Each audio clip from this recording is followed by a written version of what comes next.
Entire experience உங்களுக்கு வந்து ஒரு பிஞ்ச் மீ மூமெண்டா இருந்திருக்கும். பட் எந்த தருணமும் நீங்க வந்து ஆழமா உங்களை அப்படியே நல்லா கிழித்தீங்கன்னு சொல்லுங்களேன். Which moment of yours in this entire experience? இல்லை, நீங்கள் சொன்ன மாதிரி இந்த என்டையர் எக்ஸ்பீரியன்ஸே எனக்கு ஒரு ஒரு ட்ரீம் வேர்ல்டு மாதிரி தான் இருக்குது. ஃபர்ஸ்ட் ஆஃப் ஆல் எல்லாருக்கும் வணக்கம். இது ரொம்ப பெரிய மேடைங்க. இந்த மேடையில் 2 பேர் இருக்காங்க, இயக்குனர் சங்கர் அவர்கள் அண்ட் த கிரேட் கமல்ஹாசன் அவர்கள். இவங்க 2 பேரும் வாழ்க்கையில் இருக்கிற எல்லா மேடையும் பெரிய மேடையாக தான் சந்திச்சிருக்காங்க. ஏன்னா அவங்களோட உழைப்பாலையும் திறமையாலையும் அவங்களோட விஷனாலையும் அந்த மேடையை உருவாக்கிட்டு இருக்காங்க. அப்படி ஒரு மேடை தான் இந்த இந்தியன் 2ஓட ப்ரீ ரிலீஸ் மேடை. அந்த மேடையில் எனக்கு வந்து அவங்க பக்கத்தில் சேர் போட்டு உட்காந்து வச்சது என் வாழ்க்கையில் இது ரொம்ப பெரிய மேடை, மிகப்பெரிய மேடையாக நான் ஃபீல் பண்ணுறேன். ஸோ எனக்கு இந்த இடத்த கொடுத்ததுக்கு இவங்க 2 பேருக்கும் ரொம்ப ரொம்ப thanks. It's a dream come true moment for me.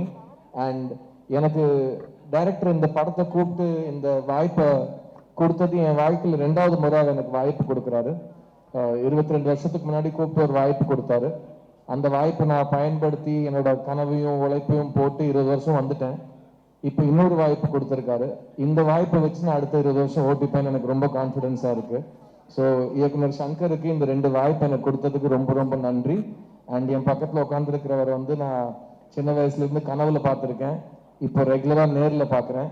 ஆனால் வித்தியாசம் பெருசாக இல்லை. எனக்கு எப்போவுமே அவர் கமல் சார் எனக்கு எல்லாமே. ஒரு நடிகனா நான் இங்கே இருக்கிறதுக்கான காரணம் அவர் தான். கமல் சார் நீங்கள் இல்லைன்னா ஒரு நடிகனா நான் இல்லை. அண்ட் இவங்க 2 பேரும் ஒருத்தர் என்னை அறிமுகப்படுத்தினாரு, ஒருத்தர் நான் ஏன் நடிக்கணும்னு எனக்கு ஞாபகப்படுத்தினவர். ஸோ இவங்க 2 பேரோடையும் ஸ்டேஜ் ஷேர் பண்ணுறது மட்டும் இல்லை, இவரோட ஸ்க்ரீன் ஸ்பேஸ் ஷேர் பண்ணுறது, அவர் வாயால் ஸ்டார்ட் கேமரா ஆக்ஷன் கேட்கறது, இது எல்லாமே நான் ஏதோ ரொம்ப பெரிய புண்ணியம் பண்ணிட்டு வந்திருக்கேன்னு நினைக்கிறேன். So I am very very grateful and I am very happy இந்த படத்தை சப்போர்ட் பண்ணுறதுக்கு நீங்கள் எல்லாருமே வந்திருக்கீங்க. Indian 2 is a legendary film and just to be part of this moment, Bhavna is still இது கனவா நினைவாங்கிற மாதிரி தான் இருக்கு எனக்கு நிஜமாவே. So thank you for having me here and thank you for being here. 2 வாய்ப்புன்னு சொன்னீங்க, எந்த வாய்ப்பு இன்னும் ஸ்பெஷல்? ரெண்டுமே சொல்லக்கூடாது, ரெண்டுமே வாய்ப்பு எப்பவுமே ஸ்பெஷலா தாங்க இருக்கும். பிகாஸ் சங்கர் சார் வாய்ப்பு கொடுத்தாலே அது ஒரு பெரிய விஷயம் தான். அந்த வாய்ப்பை நம்ம எப்படி யூஸ் பண்ணிக்கிறோங்கிறத பொறுத்து இருக்கு. அண்ட் எனக்கு கான்ஃபிடென்ஸா இருக்கு. I am very confident that பாய்ஸ்ல இருந்து ஆரம்பிச்சு இந்த பயணம் இந்தியன் 2ல இருந்து தொடங்கும். It will become the next part of my life. So once again, deepest thanks to Shankar sir, because என் மேல அவர் முதல் முறை செலுத்தின நம்பிக்கை வந்து ஒரு புது பையன் மேல செலுத்தினாரு. இப்போ வந்து அவர் செலுத்தின நம்பிக்கை வந்து அந்த புது பையன் கொஞ்சம் வளர்ந்துருக்கான்னு இந்த பையனுக்கு ஒரு நம்பிக்கை கொடுக்குற மாதிரி இருக்கு. ஸோ இந்த வளர்ச்சிக்கு காரணமா இருந்தவங்க பெரியவங்க எல்லாருக்கும் ரொம்ப நன்றி. அண்ட் தினமும் சினிமாவில் புதுசாக ஏதாவது ஒன்று கற்றுக்கணும்னு இவங்க தான் எனக்கு சொல்லி கொடுத்தாங்க. ஸோ அப்படியே இருக்கட்டும், நான் டெய்லி ஏதாவது கற்றுக்கிட்டே இருக்கேன். And both these opportunities are very special and thank God for Indian, because Indian படம் இல்லைன்னா அந்த படத்தோட சீக்வல் எனக்கு chance கிடைச்சிருக்காது. So thank you for making Indians, both of you. Fantastic. இன்னைக்கு கரண்ட் சினாரியோல சங்கர் சார் இந்த படத்தினுடைய முக்கியத்துவம் அதிகரிக்குது அப்படின்னு நான் சொல்லணும். அண்ட் இந்த படத்தை பார்க்கறதுக்கு பல ஜென்ரேஷன்ஸ் ஒன்னா கூடி இதை என்ஜாய் பண்ண போறாங்க. உங்களுடைய கதையில எல்லா ஜென்ரேஷனுக்கும் ஏதாவது ஒரு விஷயம் வச்சிருக்கீங்களா? How does this span across generations? முதல்ல இந்த சேனாபதி கதாபாத்திரத்தை உருவாக்குறதுக்கு சாருடைய ஃபோட்டோ, சாருடைய ப்ரொஃபைல் ஃபோட்டோ, அவங்க ஃபாதருடைய ஃப்ரண்டல் ஃபோட்டோ, ப்ரொஃபைல் ஃபோட்டோ, அவங்க பிரதர்ஸ் 2 பிரதர்ஸுடைய ஃப்ரண்டல் ஃபோட்டோ, ப்ரொஃபைல் ஃபோட்டோ, இது எல்லாத்தையும் கொடுத்து அந்த கேரக்டர் எப்படிப்பட்ட கேரக்டர்னு எக்ஸ்பிளைன் பண்ணி ஆர்ட் டைரக்டர் தோட்டா தரணிக்கிட்ட வந்து ஒரு ஸ்கெட்ச் போட்டு தர சொன்னேன். அந்த ஸ்கெட்சை பார்த்தவொன்னே ஒரு சிலிர்ப்பு வந்துச்சு. அந்த ஸ்கெட்சு தான் அந்த லுக்கு இப்போ நீங்கள் படத்தில் பார்க்குறது, ஒரு சிலிர்ப்பு. அதே மாதிரி முதல் நாள் ஷூட்டிங் வந்து அந்த இந்தியன் தாத்தா கேரக்டரில் அவர் சைதாப்பேட்டை ஸ்கூலில் வந்து அப்படி வந்து நின்றும் போது ஒரு சிலிர்ப்பு வந்துச்சு உண்மையாகவே. அதெல்லாம் வந்து அது எப்படி எக்ஸ்பிளைன் பண்ணுறதுனே தெரில. அதே கேரக்டர் ஒரு 28 வருஷம் கழித்து ஒரு மேக்கப் டெஸ்ட்டு போட்டு, மேக்கப் டெஸ்ட்டுக்கு அந்த மேக்கப்லாம் போட்டு வந்து நின்னப்போ அந்த சிலிர்ப்பு பன்மடங்கு அதிகமாகிடுச்சு. நான் பல மேடையில் சொல்லியிருக்கேன், அந்த ஷூட்டிங் ஸ்பாட்டில் வந்து அவர் உள்ள கமல் சார் இருந்தால் கூட அந்த மேக்கப்பில் வந்து இந்தியன் தாத்தா இருக்கிறார், நம்ம பக்கத்தில் இருக்கிறாருன்ற ஒரு பயம், ஒரு மரியாதை, என்ன வந்து ஒரு நம்ம ஆக்டர் கமல் சார் தான் யோசித்தாலும் அதை மீறி அந்த இந்தியன் தாத்தா தான் அந்த செட்டில் இருக்காருன்ற ஒரு உணர்வு எப்போ பார்த்தாலும் எனக்கு தோணிக்கிட்டே இருக்கும். ஸோ அப்படிப்பட்ட ஒரு ஐகானிக் கேரக்டர் 28 வருஷம் கழித்து பார்க்கும்போது எனக்கு வந்து ரொம்ப சிலிர்ப்பாக இருக்குது. அவருடைய ஒவ்வொரு சீனையும் பார்க்கும்போது ரொம்ப சிலிர்ப்பாக இருக்குது. அதே சிலிர்ப்பு ஆடியன்ஸ்க்கும் இருக்கும்னு நம்புகிறேன். நீங்கள் கேட்ட மாதிரி ஒரு கதை, அந்த கதைக்கு என்ன மாதிரியான திரைக்கதை, என்ன மாதிரியான காட்சிகள் வந்து தெரிஞ்சோ தெரியாமலோ எல்லாருக்கும் பிடிக்கிறமான விஷயங்கள் வந்து உள்ளே வந்துடுதுங்கிறது தான் உண்மை. சூப்பர். கமல் சார், இந்த படம் தான் என்னுடைய most difficult and most challenging role till date அப்படின்னு சொல்லியிருக்கீங்க பல இன்டர்வியூஸில். எதனால? ட்ராவல்னாலையா, ப்ராஸ்தட்டிக்ஸ்னாலையா, பல ரோல்ஸ்னாலையா? எல்லா படமுமே வணக்கம் அனைவருக்கும் நன்றி. ஒரு விஷயம்னா உடனே தாவி குதிச்சிடுறது தான் என்னுடைய பழக்கம். அதனால் நேரம் கட்டுது. எல்லா பாத்திரங்களுமே ஒவ்வொரு சிக்கல்களை கொண்டு வரும். அதை மீறித்தான் சக்ஸஸுக்கு போகணும். எது சக்ஸஸ்ன்னு தெரியாது நமக்கு. அந்த இருட்டில் ஒரே வெளிச்சம் வந்து நம்ம மேலே போட்டிருக்கிற லைட்டு தான். மற்றபடி டைரக்டருக்கு எனக்கு எல்லாருக்குமே ஆசை இருக்கும். ஆனால் எந்த திசையை நோக்கி போகிறோங்கிற ஒரு பதட்டம் உள்ளுக்குள்ளே இருக்கத்தான் செய்யும். அதை நீக்குவதற்கு சின்ன சின்ன விஷயங்கள் நடக்கும். ஒரு காட்சி முடியும் போது டைரக்டருக்கு முகத்தில் இருக்கிற புன்னகை, அவர் எந்திரிச்சு ஓடி வந்து கை கொடுக்கிற ஒரு சந்தோஷம், அதாவது இப்படி இருக்கட்டும் சார், இன்னும் ஒன்று அப்படியே பண்ணிடலாம் சார்ன்ற ஒரு, அவன் பக்கத்தில் கூட இருக்கிற நடிகர்கள், நான் நேற்று பார்த்தேன் சார், அந்த டப்பிங் போது பார்த்தேன் சார் அப்படின்னு சொல்கிறது, இவைகள் தான் கொஞ்சம் கொஞ்சமாக light at the end of the டனல்னு சொல்லுவாங்கள்ல. அது அதே மாதிரி அதுக்கு ஆப்போசிட்டாக சில விஷயங்கள் நடக்கும். ஏதாவது புறப்படும் போது தடுக்கல்பாங்க, அந்த மாதிரியும் நிறையா நடந்திருக்கு இந்த படத்தில். அதெல்லாம் பார்க்கும்போது இவ்வளோ கஷ்டப்படுறோமே, இதெல்லாம் போய் சேருமாங்கிற சந்தேகங்கள் வலுக்கும்.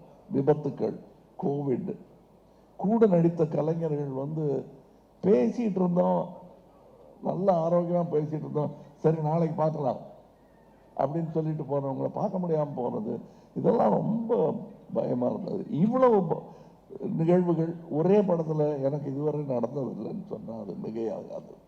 விபத்துக்கள், ஒரு அகால மரணங்கள் என்று பல, இத்தனையும் தாண்டி நாங்கள் இன்னைக்கு எல்லாரும் சந்தோஷமாக மூஞ்சி தூக்கி வச்சுக்காம இருக்கோம்னா இதில் நம்ம செஞ்ச வேலைக்கெல்லாம் பயன் கிடைக்க போகிறது என்கிற நம்பிக்கை எங்களுக்கு வந்திருக்கிறது. அது ஒவ்வொரு நாளும் நாங்கள் உறுதிப்படுத்தி, நேற்று கூட ஒரு டெக்ஸ்ட் அனுப்பிச்சிருந்தார் இவர், சென்சாரில் எல்லாருக்கும் பிடிச்சிருந்தது சார்ன்னு.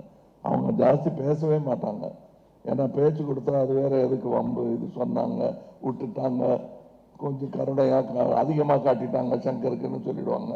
அதனால வழக்கமாக சென்சாரில் இருக்கிறவங்க வணக்கம் அப்படின்ட்டு போயிடுவாங்க, நல்லா இருக்கும் சார்ன்னு. ஒரு சில படங்களுக்கு தான் அவங்க வந்து முன் வந்து தங்களுடைய மனிதர்களாக தங்களுடைய உணர்வுகளை சொல்லுவாங்க. அதை தான் நேற்று அவர் அனுப்பிச்சிருந்தார் எனக்கு டெக்ஸ்டான்னு நினைக்கிறேன். இந்த மாதிரி தருணங்கள் இன்னும் நிறைய வரும் என்று நான் நம்புகிறேன். சங்கர் சார், அதை பற்றி சொல்லுங்களேன். அந்த சென்சர் போர்டோட உங்களுக்கு இருந்த அந்த கான்வர்சேஷன் என்ன நடந்துச்சு அப்படின்னு. இல்லை, நான் படம் முடிஞ்சோடனே கட்ஸ் பற்றி பேசிட்டு வந்துட்டேன். பட் ப்ரொடியூசர்ஸ் போய் பேசியிருக்காங்க. போய் பேசும்போது அவங்களுடைய ஒப்பீனியன் சொல்லியிருக்காங்க, படம் நல்லா வந்திருக்கு அப்படின்ட்டு. ஒரு கட்ஸுக்கு கூட சரி யூஏ கொடுக்குறீங்களே, இது சில விஷயங்கள் வந்து அதை ரிமூவ் பண்ணால் பவர் போயிடுமே, அது யூஏ இருக்குது, அதனால் நீங்கள் அலோவ் பண்ணலாமே அப்படின்னு கேட்டேன்.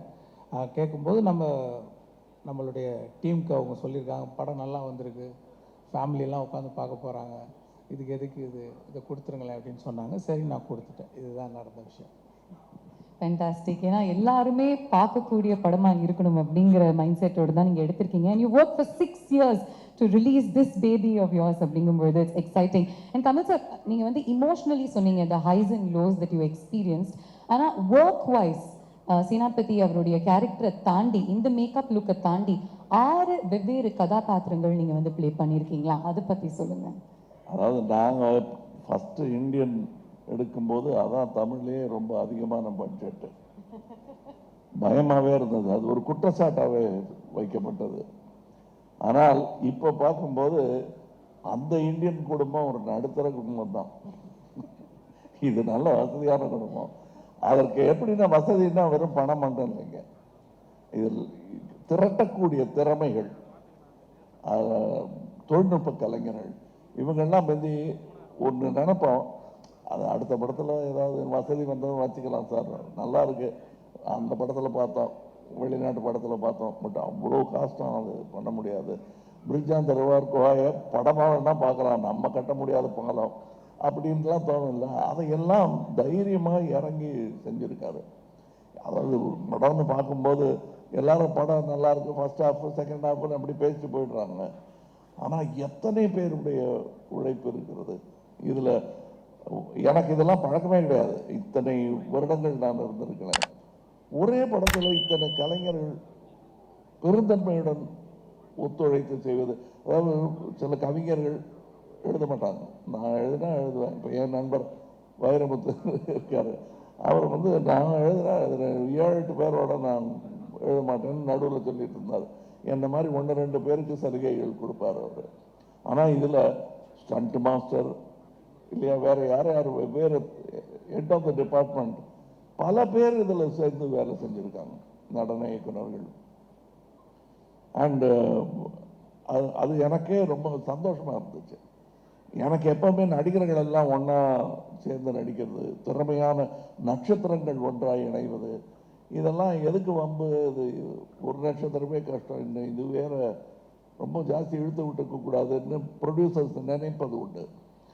அதற்கு மாறாக இதில் எல்லா நட்சத்திரங்களும் மிக சந்தோஷத்துடன், ஏன்னா என் கூட இருந்தாங்க, அவங்க பேசினது விவேக்கெல்லாம் சொன்னது எதிரொலிச்சுக்கிட்டே இருக்கு எனக்கு.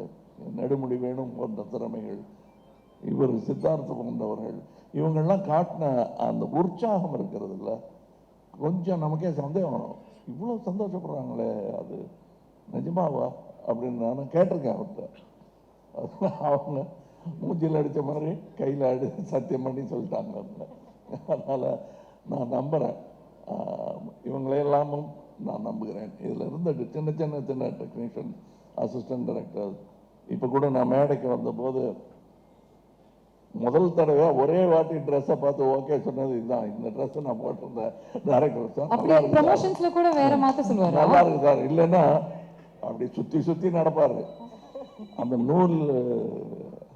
நூலால தான் சார் துணி போனோம், இல்லை இல்லை திருப்பி தள்ளி போய் நிற்பாரு, திருப்பி கிட்ட வருவார். அது அவர் முடிவு பண்ணுறதுக்குள்ள அது ஒரு சின்ன சேஞ்சாக இருந்தாலும் அதை சரி இது பண்ணிக்கலாம், எதுக்கும் இன்னொரு வாட்டி நான் யோசிச்சுட்டு சொல்கிறேன்னு அவ்வளோ யோசிக்கிறவர். ஸோ ஒரு துணி, ஒரு நூல், ஒரு பெல்ட், தாத்தாவுடைய கத்தி, அதை வைக்கிறதுக்கான இது, அது பெட்டி, பேனா, இதையெல்லாம் நாங்கள் தீவிரமாக டிஸ்கஸ் பண்ணுறோன்னா நம்ப மாட்டாங்க. எப்பா ஒரு பேனா கொண்டா அப்படிங்கிற மாதிரி இல்லை இந்த படம். எல்லா விஷயத்துலையும் இப்போ கூட இன்னைக்கு ஒரு விளம்பரம் வந்திருக்கேன், அந்த ட்ரெஸ்ஸு போட்டுக்கிறதும் கஷ்டம், உருவாக்குறதும் கஷ்டம். இதில் அதெல்லாம் வந்து எத்தனையோ காஸ்டியூம் எனக்குன்னு தனியாக ஒர்க் பண்ணியிருக்காங்க, அமிர்தா ஒர்க் பண்ணியிருக்காங்க, அது மாதிரி நிறைய காஸ்டியூம் டிசைனர்ஸ் இதில் வேலை செஞ்சுருக்காங்க. எனக்கு தமிழ் சினிமாவில் இதெல்லாம் நடந்துகிட்டு இருக்கான்னு ஆச்சரியப்படுற அளவுக்கு நான் ரொம்ப எளிமையான தமிழ் சினிமாவும் எளிமையான மலையாள படத்துலையும் ஆரம்பித்தேன். இப்போ மிஸ் யூனிவர்ஸுங்கிறது வந்து இந்தியாவிலேருந்து ஒருத்தங்க போனாங்கிறதே பெருமையாக இருக்குது. இதில் ஒரு சின்ன காட்சிக்கு ஒரு மிஸ் யூனிவர்ஸை நடிக்க வைக்கிறாங்க, அப்படி அதெல்லாம் முடியுமா அப்படின்னு இப்போ எனக்கு தோணுது. நான் மறுபடியும் ரசிகனாகி இதெல்லாம் வந்து யோசிப்போம், சிச்சி வேணான்னு கனவு கலைச்சிட்டு நமக்கு இருக்கிற துணியை கசக்கி போட்டுக்கிட்டா போதும், ஈர துணியை மடியில் கட்டிக்கிட்டு நடந்தா போதும்னு நினச்சிட்டு இருந்த அந்த தமிழ் சினிமாவை கொண்டு சேர்த்த இடம் வந்து இவங்களுக்கெல்லாம் அந்த பெருமை உண்டு. வர்த்தகத்தை மட்டுமல்ல, நம்ம நினைச்ச கனவுகளை எல்லாம் நினைவாக்கி பார்க்கும் அந்த தொழில்நுட்பத்தை இங்கே கொண்டு சேர்ப்பதற்கு எல்லாரும் முயற்சி பண்ணுறாங்க, நானும் முயற்சி பண்ணுறேன். அதை வெற்றிகரமாக இன்னும் சீக்கிரம் என்று செய்வதற்கு காரணம் இது போன்ற முயற்சிகள் தான். அதில் நானும் பங்கு பெறுகிறேன் என்பது, இவர் சொன்ன மாதிரி சில நேரங்கள் எவ்வளவுதான் நட்சத்திர அந்தஸ்தை நீங்கள் கொடுத்தாலும் எங்களுக்கு அந்த பழைய ஞாபகங்கள் விட்டு போகாது. ஸோ இவ்வளோ தூரம் வந்துட்டோமா, நிஜமாக வந்துட்டோமா, அந்த கிள்ளி பார்க்கும் தருணங்கள் அனைவருக்கும் உண்டு, நடிகர் திலகத்துக்கும் உண்டு, மக்கள் திலகத்துக்கும் உண்டு. அப்படின்னா உலக நாயகனும் உண்டு தானே. பியூட்டிஃபுல்லாக சொன்னீங்க கமல் சார், பியூட்டிஃபுல்லாக இருந்துச்சு கேட்கறதுக்கே. சங்கர் சார் ஒரு இன்டர்வியூவில் கமல் சார் சொல்லியிருக்காரு, சேனாபதி தாத்தாக்கு என்ன வயசு அப்படின்னா சேனாபதி தாத்தாக்கு சூப்பர்மேனுடைய வயசு. அவங்க எல்லாருமே செல்ஃப் ப்ரொக்ளைம்டு சூப்பர் ஹீரோஸ், இவர் need of the hour super ஹீரோவா எப்படி பார்க்குறீங்க? ஆக்சுவலாக நான் பார்ட் 1 பண்ணும்போது பார்ட் 2 பண்ணுவேன்னு நினைக்கவே இல்லை. சரி, ஒரு இன்வெஸ்டிகேஷனில் ஒரு மானிட்டரில் வந்து அவரை பற்றின டீட்டெயில்ஸ் வந்து போலீஸ் டிபார்ட்மெண்ட் வந்து ஸ்டடி பண்ணுறாங்கன்னும் போது அது ஒரு பிறந்த தேதி போட வேண்டிய ஒரு இதில் ஒரு டேட்டு போட்டோம், இண்டிபெண்டன்ஸ்லாம் கால்குலேட் பண்ணி. ஆனால் இப்போ வந்து 2வது பார்ட் எடுக்கும்போது இவ்வளோ வருஷம் கழிச்சு எடுப்பேன்னு எனக்கு தெரியாது. இப்போ வரும்போது இப்போ என்ன ஏஜ் அப்படின்ற மாதிரிலாம் ஒரு நிறைய கேள்விகள் வருது. நான் எப்படி பார்க்குறேன்னா வந்து இப்போது சைனாவில் பார்த்தீங்கன்னா லூசி ஜியான்னு ஒரு கிராண்ட் மாஸ்டர் இருக்கார் மார்ஷியல் ஆர்ட்ஸ். அவருக்கு 118 வயசு. அவர் வந்து இப்போ சமீபத்தில் இறந்துட்டார். அவர் அந்த ஏஜில் கூட வந்து பறந்து அடிக்கக்கூடிய ஒரு கிராண்ட் மாஸ்டராக இருந்தார். அதே மாதிரி தான் இந்த கேரக்டரும் நம்ம சேனாபதியும் வந்து இஸ் அ கிராண்ட் மாஸ்டர், வர்மக்கலையில் ஒரு கிராண்ட் மாஸ்டர். இப்போ இவங்களுக்குலாம் ஒரு பொதுவாக ஒரு குவாலிட்டி என்ன இருக்கும்னா டிசிப்ளின், அப்புறம் ஹேபிட்ஸ். அதாவது மெயினாக வந்து நம்ம கல்ச்சர் பார்த்தீங்கன்னா இந்த தியானம், யோகா இதெல்லாம் பண்ணக்கூடிய கேரக்டர். ஃபுட் ஹேபிட்ஸு, அதாவது ஒரு வேளை தான் சாப்பிடுவாங்க. இந்த மாதிரி கட்டுப்பாடோடு இருக்கக்கூடிய ஒரு மார்ஷியல் ஆர்ட்ஸ் கிராண்ட் மாஸ்டருக்கு வந்து வயசு ஒரு பொருட்டே கிடையாது. அவங்க அந்த ஏஜில் இருந்தால் கூட அவங்க ஆக்டிவாக இருப்பாங்க. இப்போ பார்த்தீங்கன்னா இப்போ வந்து சூப்பர்மேனுக்கு ஏஜ் கிடையாது. இப்போ அதே பார்த்தீங்கன்னா இப்போ அயன் ஃபிளமிங்கோடைய புக்கில் வர அந்த பாண்டு கேரக்டர் இப்போ கால்குலேட் பண்ணி பார்த்தீங்கன்னா 102 வயசு. நம்ம அப்படியே பார்க்குறோம் பாண்டு, அவரும் நம்ம ரசிக்கணும், அந்த மாதிரி தான் நான் பார்க்கணுன்னு நான் விரும்புகிறேன். ஏன்னா வந்து சேனாபதி கேரக்டர் வந்து நம்ம ஒவ்வொருத்தர் மனசுக்குள்ளேயும் இருக்கிற ஒரு கோபம், ஆதங்கத்தினுடைய வெளிப்பாடு தான். அவங்க எல்லாருடைய மனசுலையும் இருக்கக்கூடிய கோபம், ஆதங்கத்தோட வெளிப்பாடு தான் அந்த சேனாபதி கேரக்டர். ஸோ அந்த கேரக்டர் எப்போவுமே ஒரு பவர்ஃபுல்லாக இருக்கிறதா எல்லாரும் விரும்புவாங்க, நானும் அதான் விரும்புகிறேன். கொஞ்சம் நான் எல்லா பக்கமும் யோசிப்பேன், சரி இந்த ஏஜுக்காக என்ன பண்ணலாம் அப்படின்ட்டு கொஞ்சம் டிசைன்லாம் பண்ணி பார்த்தேன். கொஞ்சம் வழுக்க வச்சு, முடியெல்லாம் கொட்டி போய், இன்னும் கொஞ்சம் சுருக்கெல்லாம் வச்சு பார்க்க என்னாலே பார்க்க முடியல. எப்படி எதுக்கு இப்படி பார்க்கணும், அது ஒரு சூப்பர்மேன் கேரக்டர் மாதிரி தானே அப்படின்னு சொல்லிட்டு தான் இந்த இந்த இந்த லுக்கில் இந்த படத்தில் காமிக்கிறோம். இதில் ஒரு பெரிய அட்வான்ஸ்மெண்ட் என்னென்னா, பார்ட் 1 பண்ணும்போது அப்போ வந்து ப்ராஸ்தட்டிக்ஸ் வந்து அன்னைக்கு இருக்கிற ஸ்டேஜில் வந்து கொஞ்சம் திக்னஸ் ஜாஸ்தி. ரொம்ப கஷ்டம் சாருக்கு, இப்போவும் கஷ்டம்தான், அது ரொம்ப கஷ்டம். ஏன்னா அந்த திக்னஸ்க்கு வந்து நீங்கள் சாதாரணமாக நடிச்சிங்கன்னா வெளியில் வராது. அதை கண்ணாடியில் பார்த்து எத்தனை மடங்கு நடித்தா இந்த ஸ்மைல் வர்றதுக்கு எவ்வளோ பம்ப் பண்ணணும், எவ்வளோ ப்ரெஷர் போடணுன்றது கண்ணாடியை பார்த்து ஒவ்வொரு ஷாட்டுக்கு முன்னாடி சார் நடித்தாங்க. இப்போ வந்து இன்னும் கொஞ்சம் மெல்லிஸ் ஆகிடுச்சு ப்ராஸ்தட்டிக்ஸ். அப்படின்னும் போது நான் சொன்னது என்னென்னா, அப்போ வந்து பேக் அண்ட் ஃபோர்த் போகிறதுக்கு வசதி இல்லை. நல்லாவே ஸ்பெண்ட் பண்ணார். இருந்தாலும் அமெரிக்காவுக்கு போயிட்டு ஒரு டெஸ்ட் ஒன்று பண்ணிவிட்டு அப்புறம் இன்னும் கொஞ்சம் ஃபைன் டியூன் பண்ணுறதுலாம் அந்த ஃபெசிலிட்டிலாம் அப்போ இல்லை. இப்போ வந்து நான் என்ன சொன்னேன்னா, போன படத்தில் வந்து ஃபஸ்ட்டு பார்க்கும்போது யாருக்கும் அது கமல் சார் மாதிரி இல்லையே, இல்லை கமல் சார் மாதிரி இருக்கே அப்படின்னு ஒரு ஒரு டிஸ்கஷன் போச்சு. இந்த வாட்டி நான் சொன்னது லெகசி எஃபெக்ட்ஸ்ன்றவங்க தான் இந்த மேக்கப் டிசைன் பண்ணாங்க. அவங்கக்கிட்ட நான் சொன்னது, இந்த வாட்டி ஐ வாண்ட் டு see அவர் ஆக்டர் மோர். ஏன்னா ப்ராஸ்தட்டிக்ஸில் வந்து நம்ம ஆக்டரோடைய முகம் வந்து அந்த திக்னஸில் போயிடக்கூடாது, அந்த ஆடியன்ஸுக்கு வந்து அந்த ஆக்டரை பார்க்கணும் அப்படின்னும் போது அவங்க கரெக்டாக வந்து இந்த வாட்டி பார்ட் 1 பார்ட் 2 நீங்கள் வந்து கமல் சாரோடைய முகத்தையும் அந்த கேரக்டரில் இன்னும் நல்லா பார்க்கலாம். அதுதான் வந்து அதோடைய speciality. Okay, thank you sir, thank you sir. நேயர் விருப்பம் எல்லாருமே என்ன கேட்க ஆசைப்படுறாங்க அப்படின்னா, நீங்கள் 6 டிஃப்ரெண்ட் லுக்ஸில் வரீங்க இல்லையா கமல் சார், அதையும் தாண்டி டிஃப்ரெண்ட் டயலெக்ட்ஸில் பேசியிருக்கீங்க. 22 ஸ்டேட்ஸில் போய் ஷூட் பண்ணியிருக்காங்க இந்தியன் 2 and 3. அண்ட் அது மட்டும் இல்லாமல் ஒவ்வொரு ஸ்டேட்னுடைய சிறப்பு அம்சங்களையும் நீங்கள் எடுத்துகிட்டு வரீங்க த்ரூ யோர் டயலெக்ட்ஸ். அதை பற்றி சொல்லுங்கள். அப்படியே மெதுவாக கதையை சொல்ல வச்சிருவீங்க பொருளுக்கு.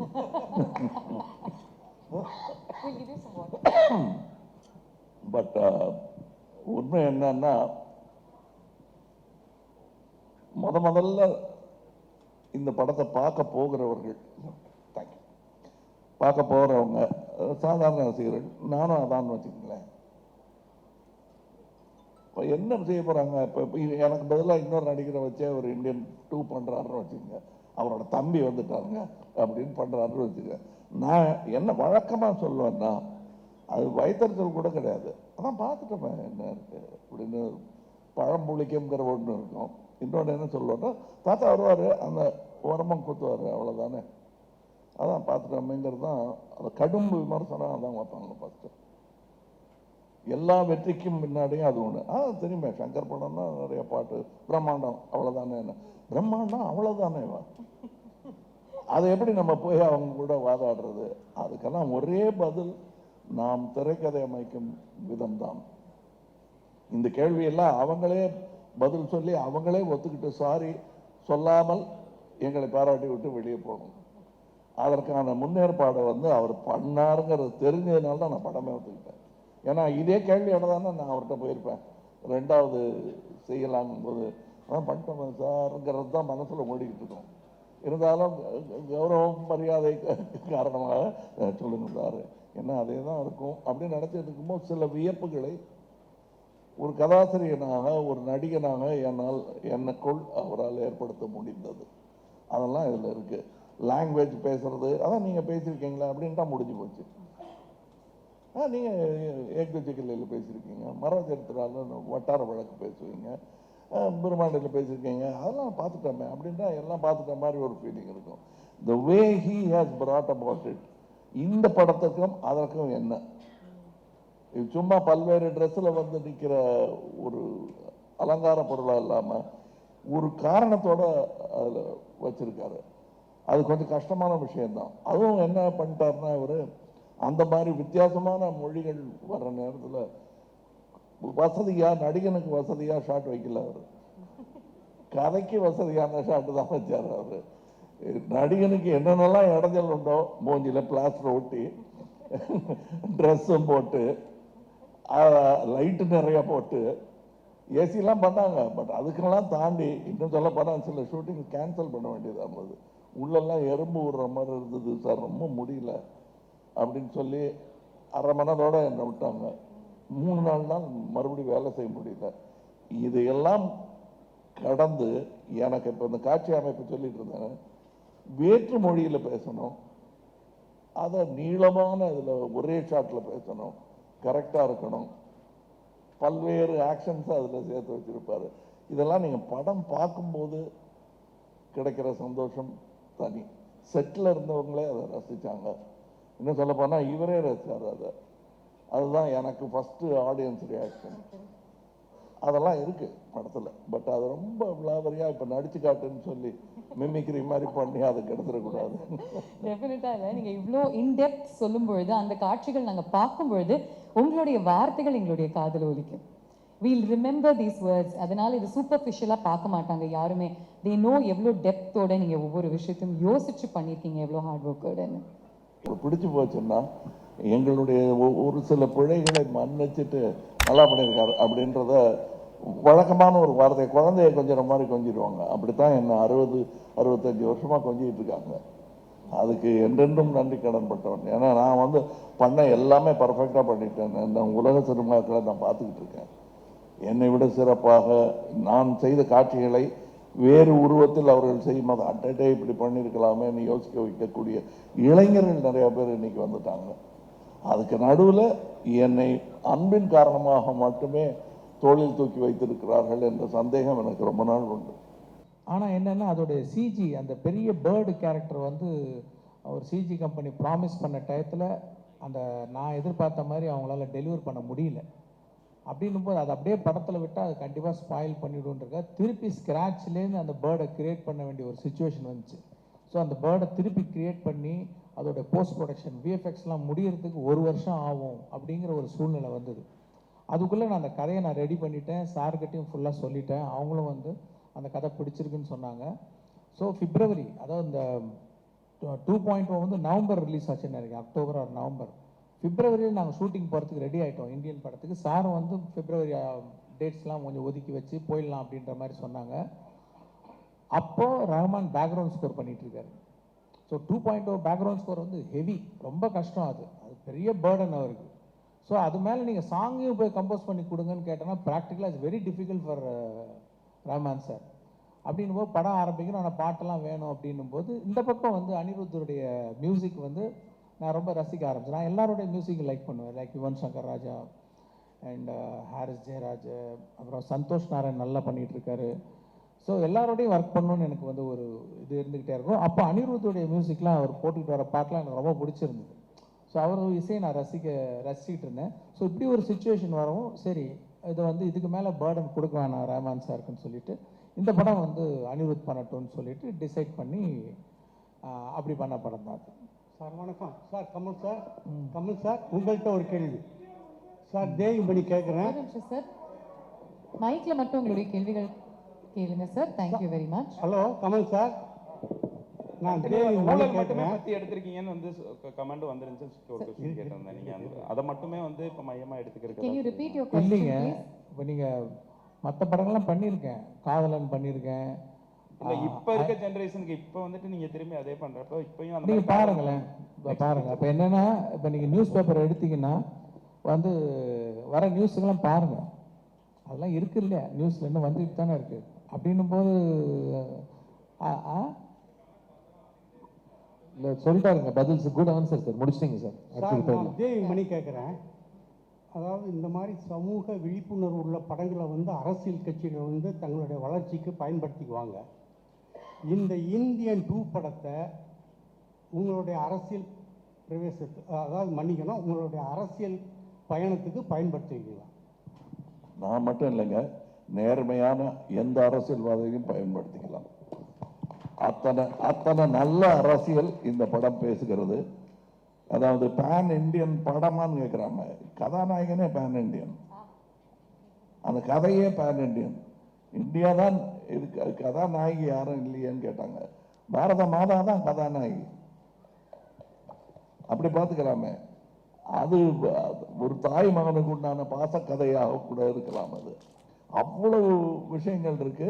கண்டிப்பாக இது அரசியல் புரிதலும் உணர்வும் மக்களுக்கு வர வேண்டும் என்னும் ஒரு எண்ணத்தை மனதில் வைத்து எடுக்கப்பட்ட படம் தான்.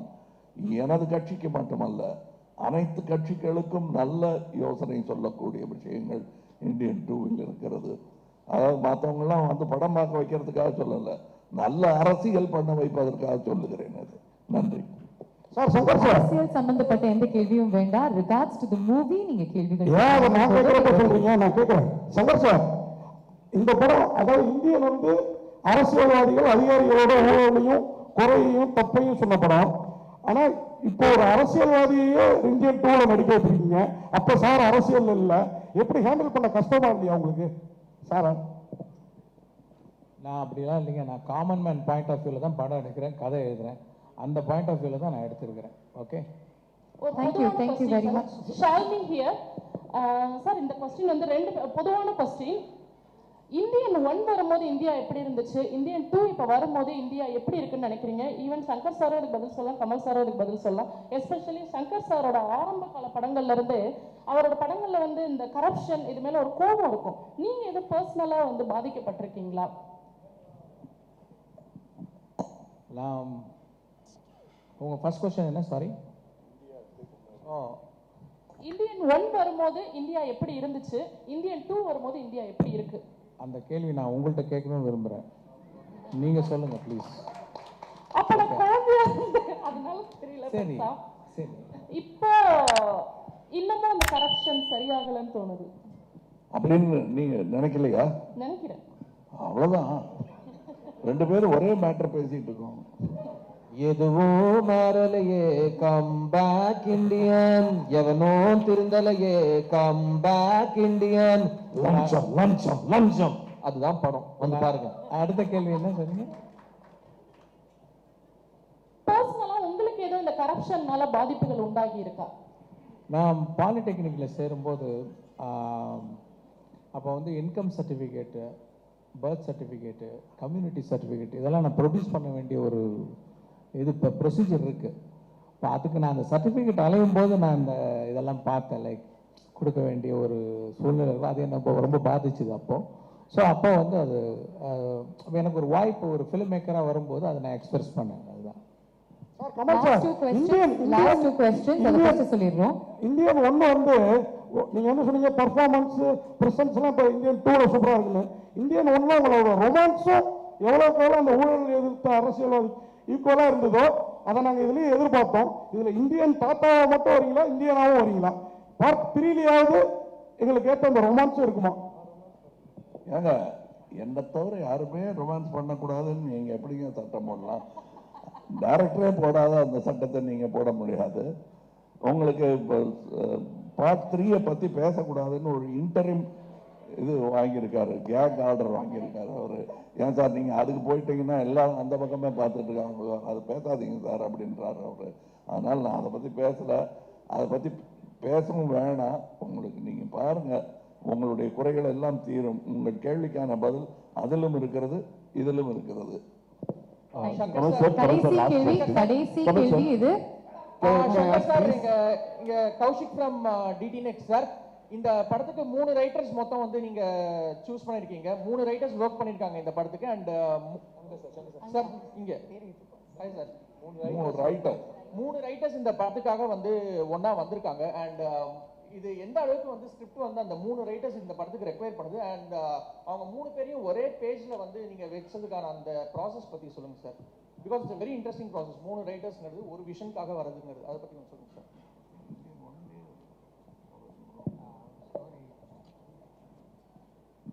இப்போ என்னென்ன தேடுறது தாங்க. லைக் வந்து நான் ஒரு கதை ஒன்று எழுதுகிறேன், எனக்கு வந்து என்னோட எக்ஸ்பிரஷன் மட்டும் பத்தலை.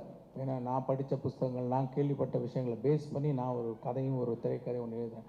அது ஒரு வசன வடிவாக வரும்போது அது இன்னும் ஒரு நல்ல ஒரு எழுத்தாளர், இன்னும் நிறைய படித்த வந்து வேற ஒரு விதமாக வந்து எல்லாத்தையும் பார்க்குற ஒரு எழுத்தாளர் கிட்ட போயிட்டு வரும்போது, இல்லாட்டி எல்லாமே என் குரலாக இருக்கும்.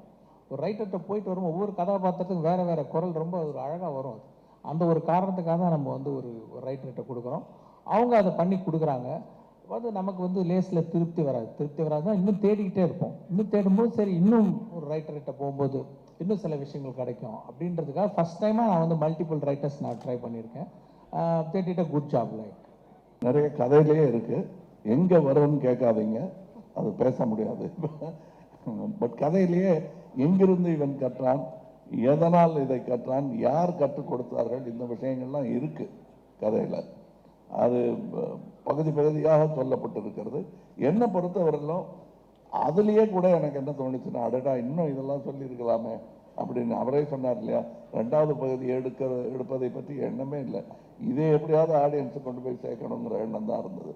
படத்தில் எல்லாரும் அதை ரசிக்கும் போது அதை சொல்லியிருக்கலாமே, எதை சொல்லியிருக்கலாமேன்னு தோணி விட்டதையெல்லாம் சாதித்து மறுபடியும் கையில் எடுக்கக்கூடிய படம் தான் இந்தியன் 2. அதில் நீங்கள் பார்ப்பீங்க நிறையா வர்மக்கலையை பற்றிய விஷயங்கள் இருக்குது. அந்த வர்மக்கலை மார்ஷல் ஆர்ட்ஸ் மூலம் எப்படி உலகமே இணைகிறது என்பது ஒரு சின்ன காட்சியிலெல்லாம் காட்டியிருக்காரு. அது காட்சியை சொல்லிட்டேன்னா அப்புறம் அதுக்கு ஒரு தனியாக ஒரு ஃபோன் கால் வரும். அதை ஏன் சார் சொன்னீங்க, அதை பார்க்கட்டுமே, அவங்க பார்க்க விட மாட்டேங்க போல் இருக்க அப்படின்னு சொல்லிடக்கூடாது. அதுக்காக அந்த காட்சி சொல்லலை. பட் உலக மார்ஷல் ஆர்டிஸ்ட் எல்லாம் தமிழ் கலையை எப்படி மதிக்கிறார்கள் என்பது படத்தில் உங்க அனுமதியோட ஒரு அடிஷன் சார். இதுல ஒரு விரலால வர புரட்சி என்னன்னு நீங்க எலெக்ஷன்ல பார்த்திருக்கீங்க, அதே விரலால இன்னொரு புரட்சி ஒரு வர்மத்துல காட்ட போறாரு. அதையும் இந்த எலெக்ஷனுக்கு அப்புறம் இந்த படத்துல பாருங்க please. Sir Kamal last question for the day. Last question please. Sir one fan பாயா ஒரு question sir. Like Indian franchise தாண்டி ஒரு beautiful creative collaboration with Kamal sir once again ஏதாவது பாசிபிள் எதிர்பார்க்கலாமா? இந்தியன் பிரான்சைஸ் தாண்டி இன்னொரு கொலாபரேஷன் கமல் சாரோட. எந்த கதையை பண்ணாலும் அவர் ஒரு தடவை வந்துட்டு போவார் மைண்டில். we are waiting sir. எங்க பாய்ஸ் 2 வந்தாலும் அவர் தான் ஃபர்ஸ்ட் வருவாரு. Thank you. இந்த ஃபன் நோட்டோட நாங்க வந்து இந்த நிகழ்ச்சியை முடிச்சுக்கிறோம். சார் கமல் சார், இன்னைக்கு நீங்க சேனாதிபதியா உருவெடுத்திருக்கீங்க. இன்னைக்கு நீட்டும் கள்ளச்சாராயமும் அழிக்க முடியாத சுச்சுவேஷன்ல இருக்கு. சேனாதிபதியா இதுக்கு முடிவு என்ன? அதாவது நான் கள்ளச்சாராயத்தை பற்றி பல இடத்துல பல ஊடகங்கள் சொல்லியிருக்கேன். இது எல்லாரையும் பாதிக்கிற விஷயங்கிறதுனால இதோட பேசிட்டு நிறுத்திடுறேன். கள்ளச்சாராயம் வருவதற்கான காரணமே மது விலக்குத்தான். வள்ளுவர் வந்து மது விலக்கை பத்தி எழுதுறாருன்னா அப்பவே இருந்திருக்கு அது பெருசா. இந்த விலக்கி வச்சுட்டா அவனே மனதில் முடிவு செய்ய வேண்டும் இது உடம்புக்கு கெடுதல் என்று. விஷம் இதுதான், நெருப்பு இதுதான், இதை தொடக்கூடாது, இதை உண்ணக்கூடாது என்னும் உணர்வு பொது வெளியில் வர வேண்டும். அப்பதான் இது போகுமே தவிர மது விலக்கு பண்ணி வச்சுக்கிட்டா கள்ளச்சாராயம் மிகும், அதனால் கள்ளச்சந்தை பெருகும், கள்வர்கள் பெருகுவார்கள். உலகநாயகன் கமலஹாசன் நாங்க வந்து ஃபியூச்சர் ஃபுல்லாக நாங்கள் கேட்டுன்னு இருக்கோம். இப்போ வந்து உலகநாயகன் தாத்தான்னு ட்ரெண்டிங் போயிட்டு இருக்கு. நீங்க கூட ஸ்டேஜில் சொன்னீங்க நான் இப்போ கூட தாத்தா தான் என் பொண்ணு மனசு வச்சான்னு சொன்னீங்க. ஏன் சார் அது மாதிரி சொன்னீங்க? சொல்லக்கூடாதுங்கிறீங்களா? இல்ல சொல்லலாம் சார். இப்போ வந்து நீங்க அதாவது இதெல்லாம் நீங்க பண்ணி வைக்கிற கோளாறு தான். தாத்தான்னு சொன்ன என்ன, நான் தாத்தா தானே. காந்திய தாத்தான்னு சொல்லி என்ன குறைஞ்சு போயிட்டாரா? இல்ல பெரியார தாத்தான்னு கூப்பிட்டா குறைஞ்சு போயிடுவாரா? ஐயான்னு கூப்பிடாம தாத்தா பெரியார் தாத்தான்னு நான் சொன்னேன்னா ஒன்றும் ஆயிடும். அந்த தாடிக்கு டையெல்லாம் அடிக்க முடியாது. உள்ள மனசு மாதிரி அந்த வெள்ளை மறுபடியும் வெளியே வந்துடும். அதனால தாத்தாவா இருக்கிறதுக்காகத்தான் நாம பயிற்சி எடுத்துக்கிட்டே இருக்கோம். நீங்களும் எடுத்துக்கிட்டோம். நாளை அது நடந்தே தீரும்.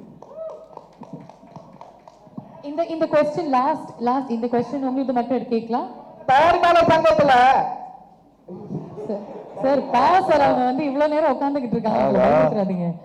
யார் கையில மைக் இல்லைன்னா எந்த அவசரத்துல பேசணுமோ அந்த வால்யூம்ல பேசிட்டு இருக்கீங்க. மைக் இருக்கு, கொஞ்சம் பார்த்து. நடிகருக்கு தடை விதிச்சிருக்காங்க. ஸோ அந்த லிஸ்ட்ல வந்து கமல் சாரும் இருக்காரு. இதை எப்படி பாக்குறீங்க? ஏனுங்க 4 நடிகருக்கு நடிக்க கூடாதுன்னு ஒரு தடை வந்திருக்கு. அவங்க தகவல் கொடுத்திருக்காங்க. ஆகா அவரா நீங்க அப்படின்னு நான் வடிவேலு டயலாக சொல்லிட்டு அத்தோட நிறுத்திக்கிறேன். இது வந்து இந்தியன் 2க்கானது. இது பக்கத்துல தான் அந்த பில்டிங், அங்க போய் உட்கார்ந்து அது பேசலாம். Thank you very much. எல்லா கேள்விகளுக்கும் நன்றி. இதோட நம்ம வந்து சிரிப்போட சந்தோஷத்தோட with a lot of excitement இந்த என்டையர் டீமுக்கு எங்களுடைய வாழ்த்துக்களை தெரிவிக்கலாம். Thank you so much. இவ்வளவு